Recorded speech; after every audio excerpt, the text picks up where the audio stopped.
नमस्कार साथियों, मैं प्रवीण आपका स्वागत करता हूं। आई होप आप सब बहुत अच्छे होंगे और आपकी पढ़ाई बहुत अच्छी चल रही होगी। जैसा आप जानते हैं कि हम रेशियो पढ़ रहे हैं और ये रेशियो हमारा थर्ड सेशन रहेगा।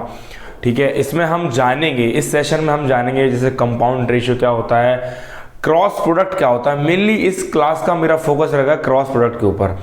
तो हम आज जानेंगे क्रॉस प्रोडक्ट कहाँ कहाँ लग सकता है, कैसे बनता है, क्रॉस प्रोडक्ट कैसे इजाद हुआ, सारी चर्चा इस वीडियो में आज हम करेंगे। ठीक है, तो स्टार्ट करते हैं आज का session. Compound ratio, compound ratio, आप इसको कंपाउंड रेशियो न कहकर मिक्स्ड रेशियो भी कह सकते हो। ठीक है, मिक्स्ड रेशियो भी कह सकते हो आप इसको। हिंदी में बोले मिश्रित अनुपात। क्या बोले? मिश्रित अनुपात। ठीक, क्या होता है? मैं एग्जांपल ले रहा हूं। मैंने आपसे कह दिया कि लेट से मैं कह दूं x रेशियो y है, आपके पास x रेशियो y दिया हुआ है और a रेशियो b दिया हुआ है। इन दोनों को कंपाउंड कर दो, इनको मिश्रित कर दो। तो कुछ नहीं करना है, इनका सीधा गुणा कर देना है, x into a ratio y into b। तो इस प्रकार का क्या बनेगा? आपका कंपाउंड रेशियो बनेगा। बहुत आसान होता है। कैसे करना होता है? x रेशियो y दिया हुआ है और a रेशियो b दिया हुआ है। तो अगर मुझे इन दोनों को कंपाउंड करना है, इन दोनों को मिक्स करना है, तो क्या कर देना है? इनका मुझे गुणा कर देना है। क्या कर देना है? गुणा कर देना है। समझ पाओगे? अब मैं इसके ऊपर क्वेश्चन करवाता हूं आपको। तो क्वेश्चन देखिए, रेशियो 2 और 3 रेशियो 5 को क्या करना है? मुझे कंपाउंड रेशियो में चेंज करना है। 1 रेशियो 2 और 3 रेशियो 5 को मुझे क्या करना है? कंपाउंड रेशियो में चेंज करना है। तो आप कहेंगे सर कंपाउंड रेशियो में क्या चेंज करेंगे? मैंने अभी कहा आपसे गुणा कर देना है। तो ये 3 और ये क्या आ जाएगा? 10 आ जाएगा। यही इस सवाल का क्या हो जाएगा? आंसर हो जाएगा। बहुत आसान होता है कंपाउंड रेशियो। ठीक है, एक सवाल और करवाता हूं आपको, तो कंपाउंड रेशियो की सही समझ हो जाएगी। ठीक है, 1 रेशियो 2, 3 रेशियो 5, 5 रेशियो 9। तो मैंने अभी आपसे कहा मुझे क्या कर देना है? इनका मल्टीप्लाई कर देना है। तो 1 into 3 into 5 ratio 2 into 5 into 9। 5 से 5 कैंसिल हो गया, 3 ये 3 टाइम जाएगा, तो यानी 1 रेशियो क्या आ गया? 1 रेशियो 3 क्या आ गया? आपका कंपाउंड रेशियो हो गया। यानी कि 1:2, 3:5 और 5:9 को अगर मैं कंपाउंड करूंगा तो उसका कंपाउंड रेशियो क्या आएगा? 1:3 आएगा। ठीक है, समझ पाए होंगे। एक सवाल मैं आपको और दे दे रहा हूं, आप समझ पाए। यहाँ 3 हो सकते हैं, 4 हो सकते हैं, 5 हो सकते हैं। करना कैसे है? सेम ही करना है आपको। लेट्स से मैं आपसे ये कह दे रहा हूं 2 रेशियो 3, 2 रेशियो 3, 4 रेशियो 5 और 5 रेशियो 6, 7 रेशियो 8। अगर आपको मैं ये दे रहा हूं 2 रेशियो 3, 4 रेशियो 5, 5 रेशियो 6 और 7 रेशियो 8, तो आप मुझे बताइए कि इनका कंपाउंड रेशियो क्या होगा? तो इनका कंपाउंड वही गुणा कर देना है, 2 into 4 into 5 into 7 ratio 3 into 5 into 6 into 8। अरे हाँ, है ना? ठीक है, तो देखो ये यहां से ये कैंसिल हो गया, 4 इंटू 2 8 और 8 पूरा कैंसिल हो गया, 5 से 5 कैंसिल हो गया, 2 आप देखो यहां सुनना ध्यान से, 5 से 5 कैंसिल हो गया। अब आप देखो यहाँ कितना बचा मेरे पास? यहाँ 7 और 6 18, यानी कि यहाँ बचा 7:18 आपका क्या हो गया? करेक्ट आंसर हो गया। तो मैं समझ पा रहा हूं कि कंपाउंड रेशियो आप समझ गए होंगे। ठीक है, कंपाउंड रेशियो की कहानी आप समझ पाए होंगे। अब मैं आपको बस समझा रहा हूं कि क्रॉस प्रोडक्ट क्या होता है। ठीक है, तो उसके लिए पहले मैं आपको एक सवाल देता हूं, वो सवाल के थ्रू मैं आपको पूरा क्रॉस प्रोडक्ट समझाता हूं। ठीक है, बढ़ते हैं क्वेश्चन की तरफ। सवाल क्या है? सवाल आप देख पा रहे हैं, दो संख्याएं 3:4 के अनुपात में हैं। उनमें से प्रत्येक को 30 से बढ़ाने पर अनुपात 9:10 हो जाता है। और ये सवाल एसएससी CHSL में आया हुआ है। ठीक है, तो संख्याएं पूछी हैं। तो ये सवाल पहले मैं आपको समझा दूं बेसिक से, उसी बेसिक से निकला है क्रॉस प्रोडक्ट। क्या होता है क्रॉस प्रोडक्ट, क्या कैसे बना है, तो वह मैं आपको समझा रहा हूं। देखिए, सवाल ने यह बोला है कि जो संख्या है, मान लो पहली संख्या है और दूसरी संख्या है, 3:4 रेशियो में है, तो मैंने इसको 3x मान लिया और इसको मैंने 4x मान लिया। ठीक है, ये 3:4 रेशियो में था, तो मैंने इसको 3x और 4x मान लिया। अब सवाल ने ये बोला कि प्रत्येक को 30 से बढ़ाने पर, यानी 30 प्रत्येक में ऐड कर दिया, यानी पहली वाली नंबर में मैं 30 ऐड कर रहा हूं, अगले वाले नंबर में भी क्या कर रहा हूं? 30 ऐड कर रहा हूं। जब मैंने दोनों में 30 ऐड कर दिए तो ये अनुपात क्या बन गया, तो ये अनुपात हो गया 9:10। अब आपको समझना है क्या हो गया, 9:10 हो गया। तो मैं क्या करूंगा, यहां से क्रॉस गुणा करूंगा, तो 10 दिया यहां बेटा 30 आएगा, 30x + 300। यहां से आप देखो 9 चौको 36x, तो और प्लस 270, कितना आएगा, 270 आएगा। समझ पाए। अब मैं क्या कर रहा हूं, आप देखो अगर मैं इस 30 को इधर ले जाऊं, इस 30 को इधर ले जाऊं, तो ये देखो ये 36 - 30x, और इसको इधर ले आऊं तो आप कहेंगे 300 - 270। समझ पाए। यहां से आप देखो यहाँ 6x आएगा, और यहां से कितना आएगा हमारा निकल के 30 आएगा, 30, यानी x की वैल्यू मेरे पास क्या निकल के आ गई, 30/6 यानी कि 5। यानी मेरे पास x की वैल्यू क्या आ गई, 5 निकल के आ गई। अब अगर मुझसे संख्याएं पूछी हैं तो आप बताओ, ये संख्या 15 हो जाएगी और ये संख्या 20 हो जाएगी। बोलो हाँ है ना। यानी एक संख्या हो गई 15 और एक संख्या हो गई 20। ये तो है बिल्कुल बेसिक अप्रोच। अब देखना आप इसी चीज के थ्रू यहां से क्या निकला, आपका क्रॉस प्रोडक्ट निकला है। तो आप देख लो, हेडिंग लगा लो, क्रॉस प्रोडक्ट कैसे बना वो मैं समझा रहा हूं आपको। Cross product method, cross product, cross product method क्या होता है वो समझना है आपको। क्रॉस प्रोडक्ट मेथड क्या होता है, आप देखिए पहले मेरे पास रेशियो क्या था संख्याओं का, इनिशियल जो नंबर थे उनका रेशियो 3:4 था। क्या था, 3:4। इसके बाद वो अनुपात क्या हो गया, 9:10। अब 9:10 कब हुआ, बहुत ध्यान से सुनना है। 9:10 कब हुआ, जब मैंने पहले नंबर में 30 जोड़ दिया, पहले नंबर में 30 जोड़ दिया और अगले नंबर में क्या जोड़ दिया, 30 जोड़ दिया। यानी कि मैंने इसमें 30 जोड़ा और मैंने इसमें 30 जोड़ा, तब ना ये रेशियो 9:10 हुआ। अरे बोलो हाँ या ना, तब ना हुआ। अब कैसे करूंगा, देखो सुनो ध्यान से। आप देखो इस बात को समझना, यहां से पहले मैंने इस 10 का गुणा 3 में किया, तो मैं इस 10 का गुणा 3 में कर रहा हूं, कितना आया, 30 आया। फिर मैंने इस 9 गुणा 4 में किया, तो मैं इस 9 गुणा यहाँ 4 में कर रहा हूं, कितना आया, 36। और आप गौर फरमा रहे होंगे 36 - 30, यानी मैंने जो इनका क्रॉस गुणा आया 10 गुणा 3 9 गुणा 4 का क्रॉस गुणा आया, उनका मैंने क्या लिया, डिफरेंस। तो आप यहां देख पा रहे होंगे 9 चौको 36 और 10 तिया 30, तो बेटा 36 - 30, यानी इनका डिफरेंस यहां कितना आया, 6 आया। क्या आ गया, 6 आ गया। इसके बाद अगर देख पा रहे होंगे आप, सबसे पहले मैंने क्या किया, 10 का गुणा 30 में किया, तो यहां से 10 का गुणा क्या कर देंगे, 30 में कर देंगे, 10 का गुणा 30 में कर देंगे। फिर मैंने 9 का गुणा कहां किया, 9 का गुणा कहां किया बेटा, 30 में किया, तो 9 का गुणा 30 में कर दिया। आप देखो यहां से इसके बाद मैंने क्या लिया, यहाँ इनका अंतर। बेसिकली मुझे क्या लेना है, अगर मैं ऊपर क्रॉस गुणा कर रहा हूं तब भी मुझे क्या लेना है, अंतर लेना है। और अगर मैं नीचे क्रॉस गुणा कर रहा हूं तब भी क्या लेना है, अंतर लेना है। तो आप देखो यहां से मैं इसका गुणा यहाँ किया 300 और यहाँ 270, तो आप बताओ 300 - 270, यहाँ इनका डिफरेंस 30 आ गया। यानी कि 6 की वैल्यू 30 आ गई, 6 की वैल्यू 30 आ गई, तो 1 की वैल्यू यहां से कितनी निकल के आएगी, 1 की वैल्यू यहां से 5 निकल के आएगी। कितनी आएगी, 5 निकल के आएगी। आप देखो पहले नंबर मेरे पास 3 था और 4 था, तो अगर 1 की वैल्यू 5 है तो 3 की वैल्यू 15 आ गई और 4 की वैल्यू 20 आ गई। मेरे पास यही क्या आ गई, हमारी संख्याएं आ गई। यानी पहली संख्या 15 है और दूसरी संख्या 20 है। आई होप आप समझ पा रहे होंगे कि कैसे क्रॉस प्रोडक्ट काम कर रहा है। ठीक है, कैसे मैंने इस बेसिक तरीके से क्रॉस प्रोडक्ट निकाल दिया। ठीक है, अब मैं आपको कई सारे सवालों में 8-10 सवाल करने वाले हैं, इसके ऊपर हम बढ़िया बढ़िया सवाल करने वाले हैं, तो वहां मैं लगा के दिखा रहा हूं। अभी तो देखो यहाँ पे ये बराबर है, कई बार यहाँ पे ये बराबर नहीं होगा। ठीक है, कई बार यहाँ पे ये बराबर नहीं होगा, कई बार माइनस होगा, प्लस होगा, तो हर बात समझाऊंगा आपको। ठीक है, लेकिन एक बात यहां समझ लो, अगर सेम साइन हो, सेम साइन, अगर प्लस प्लस है या माइनस माइनस है, तो हमेशा इनका क्या लेंगे, डिफरेंस लेंगे। और अगर एक प्लस एक माइनस है तो क्या लेंगे, तो इनको जोड़ देंगे। बाकी मैं आपको सारी बातें सवाल के थ्रू समझाता हूं। तो बढ़ते हैं अपने अगले सवाल की तरफ।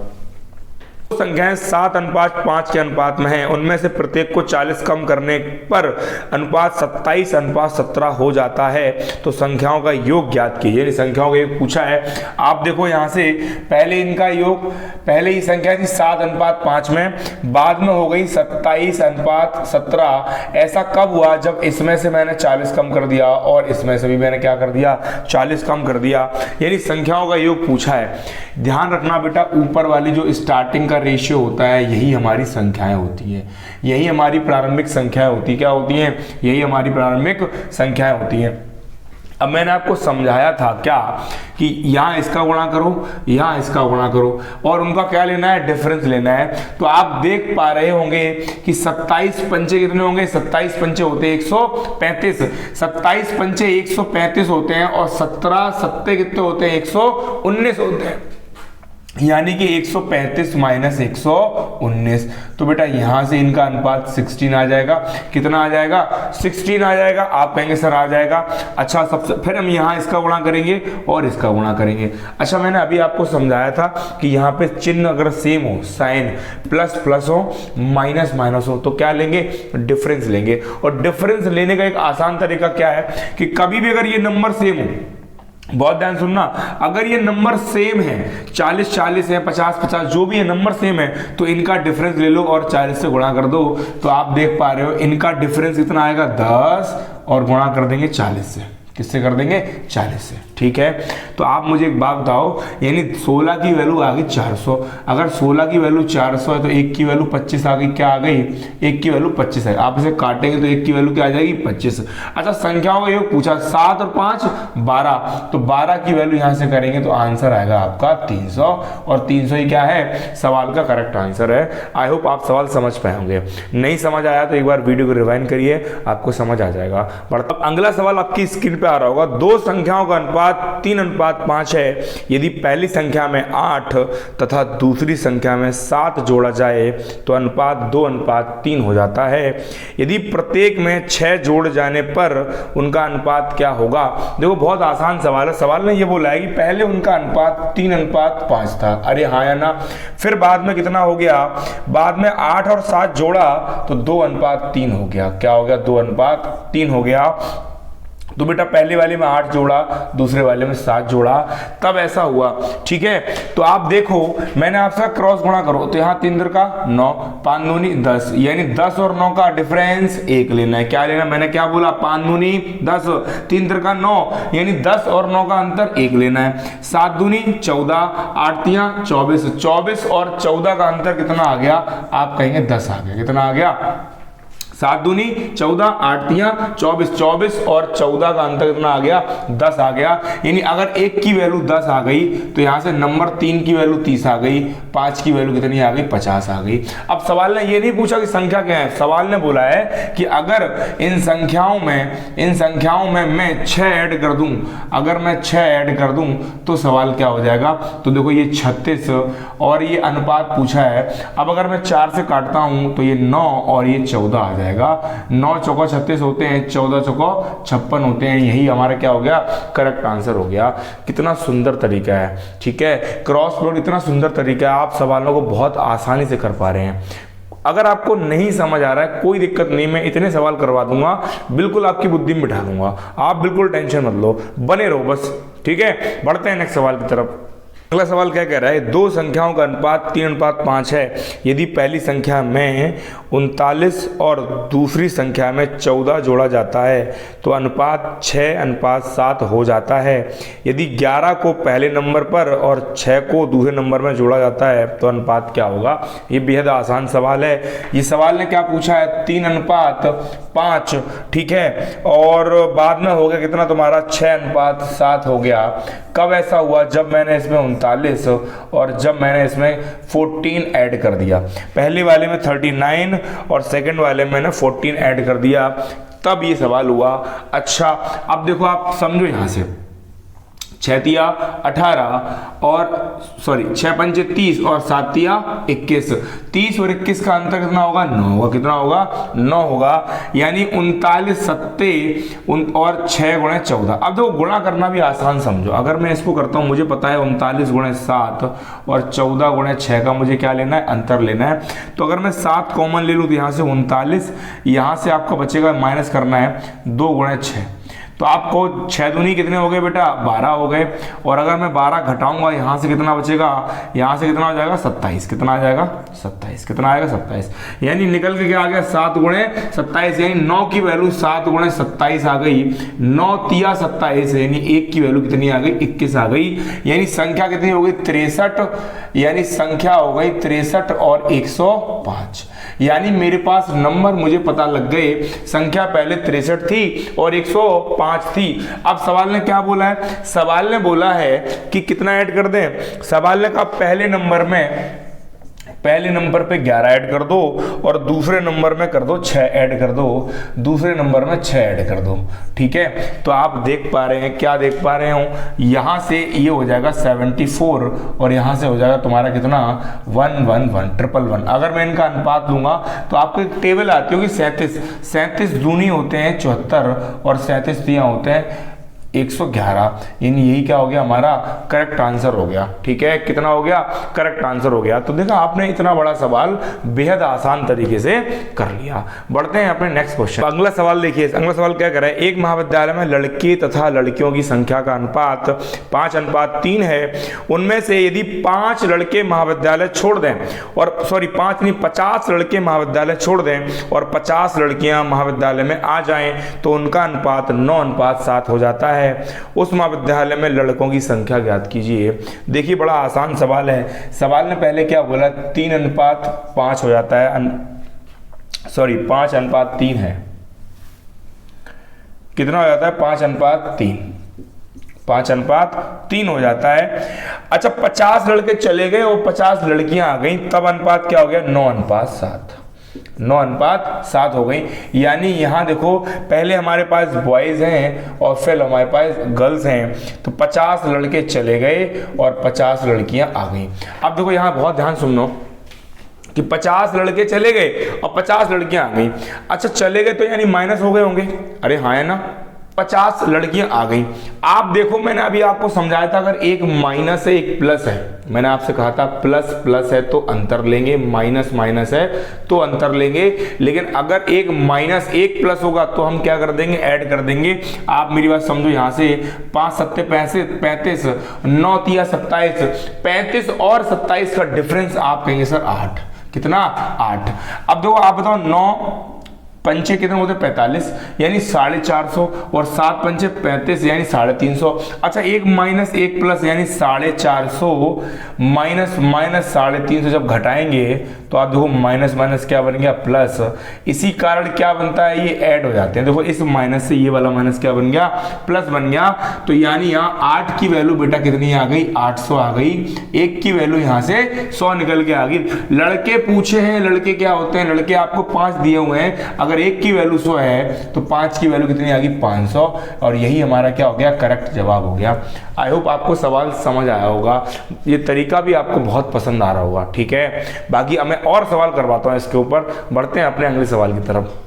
सवाल और है। सवाल क्या है? किसी सैन्य दल में युद्ध से पहले ऑफिसर तथा सिपाहियों की संख्या का अनुपात 4:43 था। युद्ध के दौरान 8 ऑफिसर मारे गए तथा 7 सिपाही और भर्ती हुए, जिनके बाद ऑफिसर तथा सिपाहियों की अनुपात 2:23 हो गया। युद्ध के बाद सिपाहियों की संख्या पूछ रहा है। आप समझो इस बात को। देखो यहां से देखो सवाल क्या कह रहा है। यानी कि ये 4:43 है और ये हो गया 2:23। अब आप मेरे को एक बात बताओ, यानी कि युद्ध के दौरान 8 ऑफिसर मारे गए, यानी 8 ऑफिसर क्या हो गए? कम हो गए। 8 ऑफिसर क्या हो गए? कम हो गए। यानी पहले ऑफिसर हैं, बाद में क्या है? आपके सिपाही यानी कि कांस्टेबल हैं। यानी कि O और C हो गए, यानी ऑफिसर और कांस्टेबल हैं। ठीक है। अच्छा, यहाँ पे 7 सिपाही और भर्ती हो गए, यानी 7 सिपाही और भर्ती हो गई, ऐड कर दी हमने। ठीक है। अब देखो यहाँ से कि यहाँ 23 चौको होते हैं 92, 23 चौको 92 और 43 दूनी होते हैं 86। तो 92 और 86 का अंतर बेटा कितना होगा? 6। कितना होगा? 6, यानी 6 की वैल्यू निकलेगी। 7 दूनी 14, कितने हो गए? 7 दूनी 14 और 23 अट्ठे, तो बेटा 23 अट्ठे कितने होंगे? 8 3 24 की 4 हासिल लगी 2, 16 और 2 18, यानी कि 184 और यहाँ से 14 आया, यानी बच्चा यहाँ से 198 आ गया। कितना आ गया? 198, यानी 6 की वैल्यू 198 है। तो यहाँ से आप मुझे एक बात बताओ, यहाँ 3 और ये 3, एक की वैल्यू कितनी हो गई? कितनी हो गई? एक की वैल्यू हो गई 33। कितनी हो गई? 33। और पूछा क्या उसने आपसे उसने ये पूछा है कि सिपाहियों की संख्या ज्ञात कीजिए युद्ध के बाद, यानी युद्ध से पहले कितने हैं? युद्ध से पहले 43 है, तो आपको 43 की संख्या बतानी है। क्या बतानी है? 43, यानी यहां से आपने 43 गुणा कर दिया, तो 33 और इंटू 43 गुणा कैसे करेंगे? 3 3 का 9 ये हो जाएंगे, यहां से 9 और 12 21, 21 की हासिल 2, 12 2 14, यानी कि पहले थे 1419। कितने थे बेटा? 1419 थे। कितने थे? 1419 थे।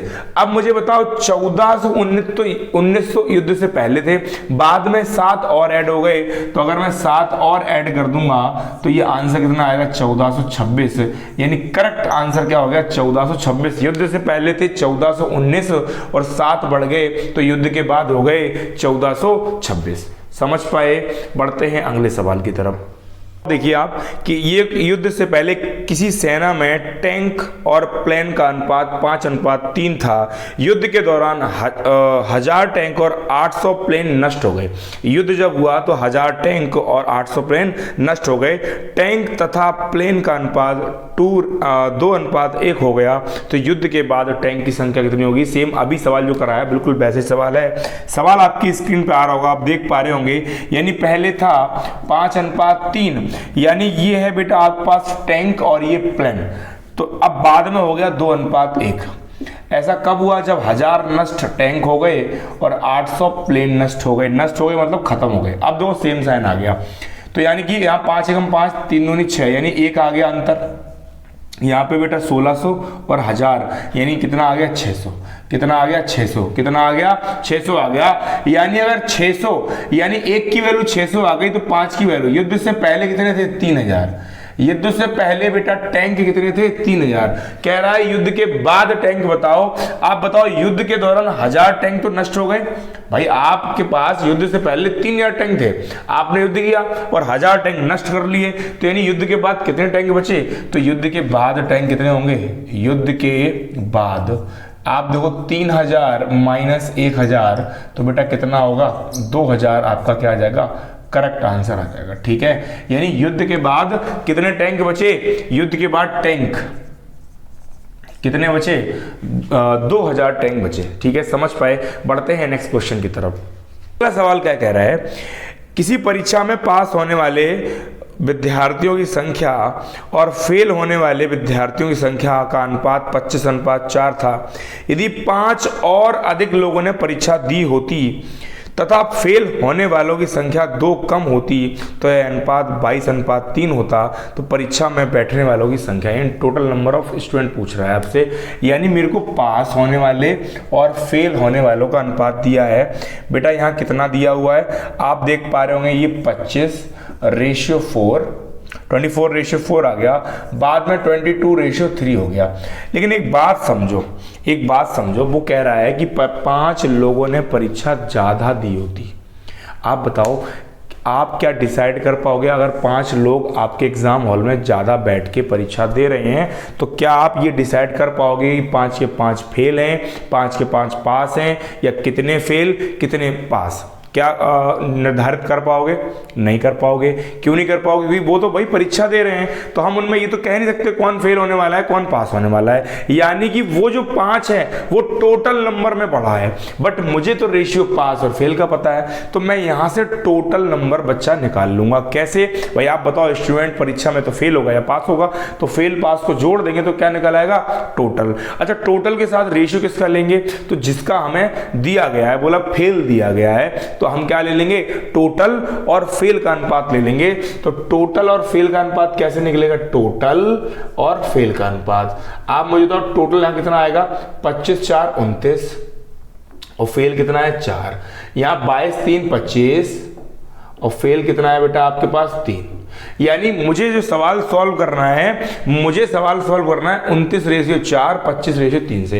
इस रेशियो का मुझे अब कोई यूज नहीं रहा। अब सवाल ने बोला है कि परीक्षा में 5 अधिक लोग बैठते तो 2 अधिक लोग और फेल हो जाते, 2 कम लोग फेल होते, ठीक है। यानी ज्यादा के लिए 5 ले लिया, कम के लिए 2 ले लिया। हालांकि आप ऑप्शन भी चेक कर सकते हैं, टोटल मतलब 29 आ रहा है, यानी कि आंसर जो होगा वो 29 का मल्टीपल होगा। अगर एक ही हुआ तो आप लगा पाएंगे, ठीक है। चलिए बाकी प्रॉपर तरीका क्या है, तरीका देखिए। यहां पे देखो 29 तियां होते 87 और 50 को 25 को होते हैं 100।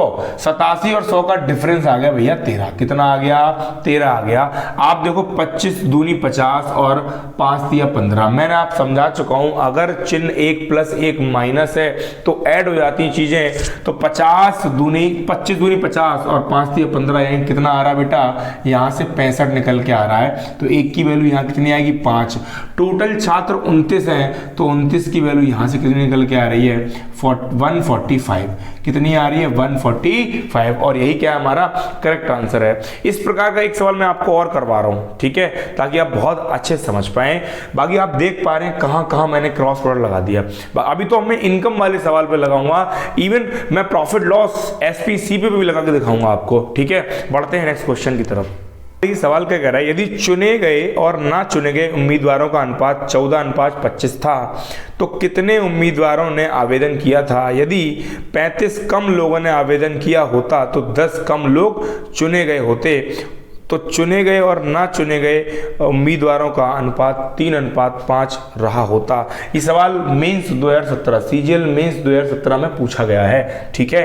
देखो पहले अनुपात था 14:25, मतलब चुने गए ना चुने गए। आप ऐसे समझ लो पास और फेल, मान लो इतने लोग पास हुए इतने लोग फेल हुए, ठीक है। बाद में ये रेशियो हो गया 3:5। लेकिन यहां पे भी वही मुद्दा है, यहां पे भी वही मुद्दा है। यहां उसने बोला है कि 35 कम लोगों ने आवेदन किया। अब अगर आप मुझे बताओ 35 कम लोगों ने आवेदन किया तो उन 35 में आप ये तो कह नहीं सकते कितने चुनने वाले थे या कितने ना चुनने वाले थे। कंफर्म तो नहीं कह सकते कि 35 चुने जाएं या 35 ना चुने जाएं, कोई बात पता नहीं है। तो वो नंबर जो है वो टोटल का नंबर है, तो यहां से मुझे टोटल निकालना पड़ेगा। तो टोटल आप देखो यहां 39 हो जाएगा। अच्छा टोटल का जो रेशियो होगा वो किसके साथ लेंगे, तो यहां उसने दिया हुआ है कम लोग चुने जाते हैं, यानी कि यहाँ पे देखो 10 कम लोग चुने जाते, यानी यहाँ चुननों के साथ, यानी कि पास के साथ। यानी बच्चा पास के साथ कितना है 14 है, और यहाँ आपका निकल के आ रहा 8 और यहाँ निकल के आ रहा 3। तो आप एक बात तो यहाँ दे सकते हैं, ऑप्शन चेक कर सकते हैं कि ऑप्शन जो है वो 39 का मल्टीपल होगा। एक बार को मैं आपको ऑप्शन भी लिख दे रहा हूँ, 195, 205, 185, 175, ठीक है, ये इसके ऑप्शन है।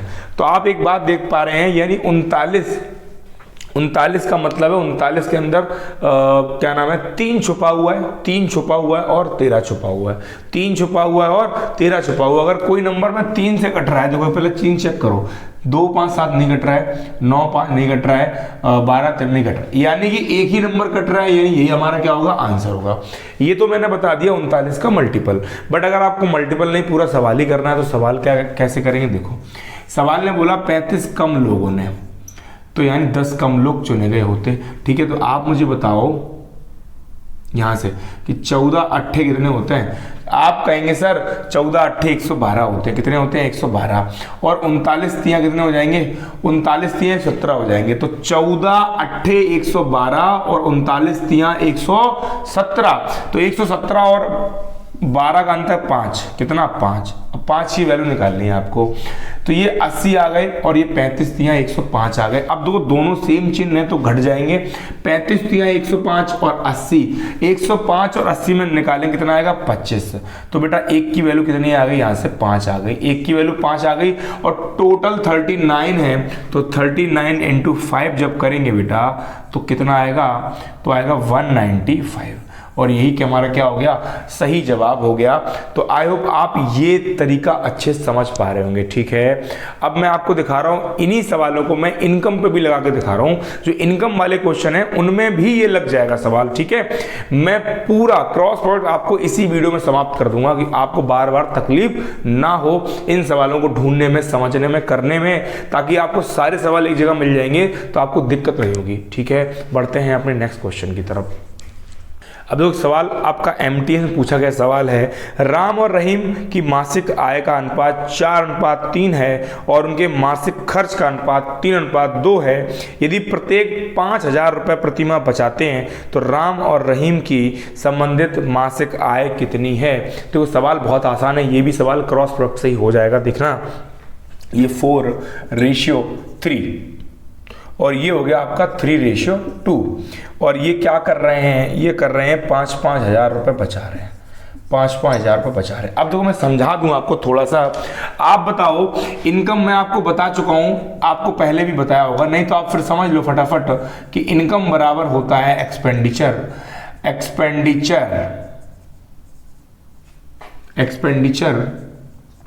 Plus saving.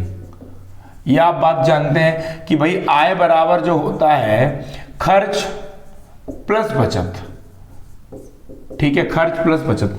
अब आप मुझे बताओ, मेरे पास ये इनकम है, इनकम का अनुपात है, ये एक्सपेंडिचर का अनुपात है, तो ये सेविंग रही होगी। भैया आप बताओ, अगर मैं घटा रहा हूं, सिंपल सी बात है, इसमें से इतना खर्च कर लिया तभी ना इतना बचा होगा। आप बताओ, जब इसमें से इतना खर्च किया तभी ना इतना बचा। समझ पाए?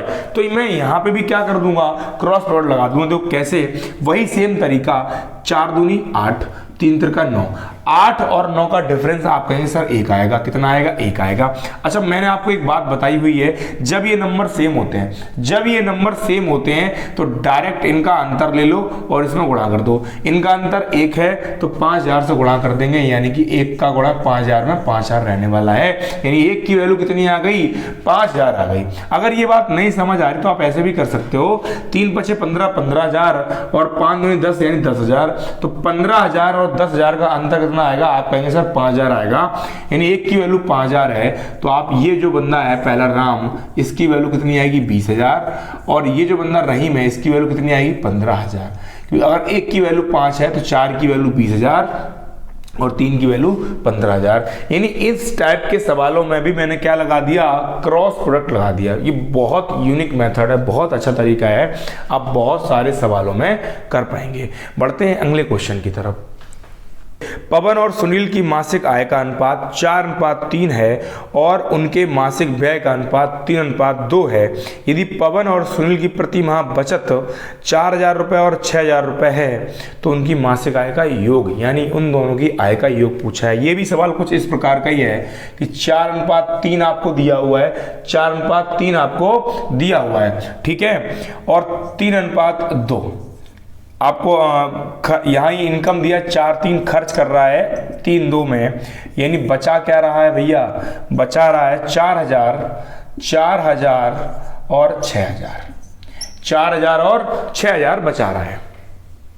यहाँ देखो मैंने क्या करना है, 4 दूनी 8 और 3 त्रिका 9, यानी यहाँ अंतर 1 का आएगा। आप कहेंगे सर यहाँ अंतर 1 का आएगा, यहाँ देखो 18,000 और यहाँ देखो 4 दूनी 8, 4 दूनी 8, 6 तियां 18, यानी अंतर आएगा 10,000। कितना आएगा? अंतर 10,000 आएगा। ठीक है, आप देखो ना 18,000 और 8,000। अब मुझे इनका योग पूछा है, इनका योग कितना है? 7। तो अगर 1 की वैल्यू 10,000 है तो 7 की वैल्यू 70,000 आपका क्या आ गया? इन दोनों की आय का योग आ गया। यही हमारा क्या है? जवाब है। ठीक है, तो आप समझ पा रहे होंगे कि मैं इनकम और एक्सपेंडिचर वाले सवालों पर भी ये तरीका लगा दे रहा हूं। बढ़ते हैं अपने नेक्स्ट क्वेश्चन की तरफ।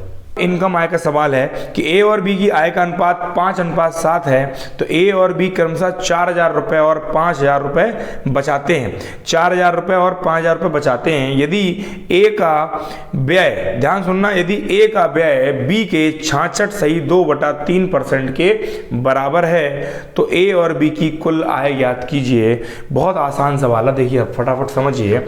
सवाल ने क्या बोला है? ए और बी की इनकम दिया हुआ, ए और बी की इनकम का अनुपात कितना है? यहां दिया है 5:7। एक्सपेंडिचर का आपको परसेंटेज दिया है। सेविंग आपको बताइए, सेविंग कितनी है? सेविंग है 4,000 और 5,000, 4,000 और 5,000। अच्छा, उसने बोला है कि जो ए की इनकम है, ए की इनकम है यानी सॉरी ए का व्यय बी के, ए का जो व्यय है, बहुत ध्यान सुनना, ए का जो व्यय है बी के 66.2/3% के बराबर है। आप ऐसा समझो कि 66.2/3% का जो मतलब होता है वो 2/3 है। ठीक है, यानी कि अगर बहुत ध्यान सुनना, ए और बी का अनुपात कैसे लिखेंगे, यानी इनके एक्सपेंडिचर का अनुपात कैसे लिखेंगे। सवाल ने ये बोल दिया कि ए का व्यय बी के, अगर बी में 3 मान लेता हूं तो बी का 3/2 क्या होगा, सॉरी 2/3, ए 2 हो जाएगा, यानी ये अनुपात क्या आ गया इनका 2:3, यानी इनके एक्सपेंडिचर का अनुपात क्या आ गया 2:3। तो आप देखो 5 दिया 15, 7 दूनी 14, अंतर कितना आया 1। यहाँ देखो ये 10,000 और ये 12,000, तो 2 पंचे 10 और 4 तियां 12, 10,000 और 12,000 अंतर कितना आ गया 2,000। कितना आ गया 2,000। आप मुझे एक बताओ इन दोनों की आय का योग कितना है, ये कितना यहाँ पे दे रखा आपको 12, तो 12 दूनी 24,000। आई होप आप समझ पाए होंगे, यानी 12 दूनी कितना आ गया 24,000, आपका करेक्ट आंसर आ गया। ठीक है, अब मैं आपको सवाल करवा दे रहा हूं प्रॉफिट लॉस वाले। प्रॉफिट लॉस के सवाल भी कुछ इस प्रकार के होते हैं, तो वहां पे भी आपको समझने में तकलीफ नहीं होगी, लगे हाथ वो भी सवाल हम कर लेते हैं। ठीक है, बढ़ते हैं अपने सवाल की तरफ। सवाल कह रहा है कि एक वस्तु को 20% लाभ पर बेचा जाता है। ठीक है, यदि क्रय मूल्य और विक्रय मूल्य दोनों ही 20 रुपए कम हो तो लाभ परसेंट पहले से 10% ज्यादा होगा, तो वस्तु का क्रय मूल्य ज्ञात कीजिए। आप देखिए, यानी 20% पहले आपको लाभ हो रहा है। अब आप एक बात जानते होंगे, लाभ हमेशा सीपी पे होता है। ठीक है, तो 20% का मतलब होता है 1/5, यानी अगर सीपी बेटा 5 है तो एसपी कितनी हो गई 6 हो गई। इन दोनों से उसने ये बोला है कि 20-20 कम कर दें, 20-20 रुपए कम कर दें, और कम होने के बाद लाभ जो है 10% बढ़ जाता है, यानी लाभ 10% बढ़ेगा, यानी कितना होगा 30%, यानी 30% का मतलब 3/10, यानी कोई चीज 10 से कितनी हो गई 13 हो गई। आप बताओ पहले अगर कोई चीज 10 रुपए की थी, 3 का लाभ हुआ तो 13 की बेचेगी, अरे हाँ या ना। तो आप बताओ ये ऐसा कब हुआ, जब यहां से मैंने 20 यहां से कम किए और 20 यहां से कम किए। बोलो बात ठीक है क्या, 20 यहां से कम किए, 20 यहां से कम किए, तो 13 पंचे 65 और 10 सिंह 60, अंतर कितने का आया बेटा 5 का, क्योंकि 13 पंचे 65 और 10 सिंह 60 में अंतर आया 5 का। यहां से देखो मैंने अभी आपको समझाया था कि ये वैल्यू अगर समान है तो यहां का अंतर लेंगे और इसमें गुणा कर देंगे, तो 5 की वैल्यू 3 × 20, तो ये यहां गया 4, यानी 1 की वैल्यू क्या आ गई 12 आ गई। अगर उसने सीपी पूछा है, सीपी कितना है 5, तो 1 की वैल्यू 5 है, तो एक सिंपल सी बात है, कुछ करना था ही नहीं, इस सवाल को कुछ नहीं करना था, काटना था ही नहीं, क्योंकि उसने सीपी पूछा है और सीपी 5 था, तो 5 की वैल्यू 5 यहां से निकल के आ गया 3 × 20, तो यानी कितना आ गया 60, और 5 ही पूछा है, सीपी 5, यानी 5 की वैल्यू क्या आ गई 60 आ गई। समझ पाए, यानी कि 5 की वैल्यू क्या आ गई 60 आ गई, और सीपी भी 60 है। तो ये सवाल भी कुछ इस प्रकार का सवाल भी हम कर लेते हैं क्रॉस प्रोडक्ट से। ठीक है, अगला सवाल क्या है, कुछ इस प्रकार का अगला सवाल भी हमारा कि एक आदमी किसी वस्तु को 25% लाभ पर बेचता है, यदि अगर उसने इसे 900 रुपए कम में खरीदा होता और 900 रुपए कम में बेचा होता तो उसे 5% का अतिरिक्त लाभ होता। वस्तु का क्रय मूल्य ज्ञात कीजिए। सवाल आपकी स्क्रीन पे आ रहा होगा, देखो मैं आपको समझा दूं सवाल क्या कह रहा है। 25% का बेटा मतलब होता है 1/4। आप कहेंगे हाँ सर, तो सीपी और एसपी का अनुपात यहां से 4 से कितना हो गया 5 हो गया। बाद में कह रहा है कि 900 कम में खरीदा, यानी कि सीपी से 900 कम कर दिया और एसपी से 900 कम कर दिया, तो 5 का लाभ ज्यादा हो गया, यानी कि 30% का हो गया। और 30% का मतलब 3/10, यानी कोई चीज 10 से 13 हो रही। ऐसा कब हुआ, जब 900 यहां से कम किया और जब 900 यहां से कम किया। तो 13 चौको 52, 10 पंचे 50, यानी 2 की वैल्यू आपसे निकाल के पूछ ली है। अब आप देखो मैंने अभी समझाया कि जब ये दो वैल्यू समान तो इनका अंतर कितना है 3, तो यहां से आप देखो 3 × 900 आ रहा है। कितना आ रहा है 3 × 900 आ रहा है, यानी आपको समझ में आ गया 2700 जो आ गया, 2 की वैल्यू 2700 आ गई। सीपी कितनी है 4, तो अगर 4 अगर सीपी है तो 2 का दुगना कर दूं, अरे बोलो 2 का क्या कर दूं, 2 का दुगना कर दूं, तो 27 दूनी 5400 आपका क्या आ गया आंसर। और यही क्या है आपका करेक्ट आंसर है। आशा कर रहा हूं कि आपको ये सारे सवाल और ये तरीका क्रॉस प्रोडक्ट बहुत पसंद आया होगा, बहुत अच्छे समझ भी आया होगा। और अब आप क्या करेंगे, तो आप सबसे पहले क्या करेंगे, इन सारे सवालों का एक नोट तैयार करेंगे, ठीक है, जिससे कि अगर आप सवाल भूलते हैं तो आप नोट्स में देख सकते हैं, ठीक है। और बाकी आप जो भी किताब लगा रहे हो, जो भी पीडीएफ लगा रहे हो, जो भी कर रहे हो, ठीक है, आप वहां से सवाल देखिए, आप रेशियो प्रोपोर्शन जाइए और वो सवाल लगाइए, आपको बहुत मजा आएगा, ठीक है। तो मैं आशा कर रहा हूं कि आपको ये सवाल बहुत अच्छे लगे होंगे, समझ में आए होंगे सारे सवाल, ठीक है। और अगर ये मेरी मेहनत पसंद आ रही हो तो वीडियो को लाइक एंड शेयर जरूर कर दें भैया, ठीक है। और अब किया हुआ है कि इस पूरे वीडियो में आपको क्रॉस प्रोडक्ट अच्छे समझ में आया होगा, कई सारे सवाल भी मैंने कराए हैं तो आपको समझ आया होगा, ठीक है। अब मिलते हैं आपको नेक्स्ट सेशन में कुछ नए सवालों के साथ, मिलते हैं नेक्स्ट वीडियो में, तब तक जय हिंद।